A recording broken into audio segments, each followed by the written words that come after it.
నేను ఎందుకు ఏం ప్లాన్ చేస్తున్నానంటే end of the day I need to go to politics as I came from political family. హుహుహు. In order to stand on my own legs and in order to get my own identity, I should get a good identification before people. Okay. అది నేను పెద్ద సినిమాలు చేస్తేనే నాకు త్వరగా achieve అవ్వగలను. ఆ తర్వాత ఒక పాయింట్‌కెళ్ళిన తర్వాత then we can concentrate on web series ఇవన్నీ.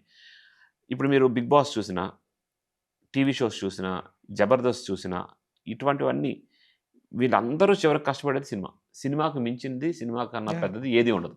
అది వెబ్ సీరీస్ అవని, ఓటీటీ అవని. హ్మ్. ఎప్పుడో ఇప్పుడు మీరు ఓటీటీ గురించి కూడా ఎందుకు మాట్లాడుతున్నారు? ఇప్పుడు కరోనా వచ్చింది. కరోనా తర్వాత ఓటీటీ వచ్చింది కాబట్టి. అవును. దాని ముందు సినిమా ఉంది. దాని తర్వాత కూడా సినిమా ఉంటది. ఎప్పటికి సినిమా ఉంటది.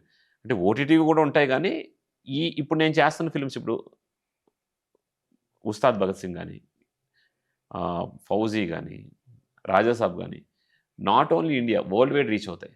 So, at that same time మనకు రీచ్ వస్తది. అవకాశాలు కూడా వస్తాయి. సో, ఆటోమేటిక్‌గా అవకాశాలు ఇక్కడే వస్తున్నట్టు why I will go down. Hmm. నేను ఇందులోనే సినిమాల్లోనే ఉందాం అనుకుంటున్నా. లేటర్ ఆన్ ఒక స్టేజ్‌కెళ్ళిన అప్పుడు దాని గురించి ఆలోచించొచ్చు. Like to prove our acting skills, screen presence అవును. అప్పుడు ఆలోచించొచ్చు. దానికోసం.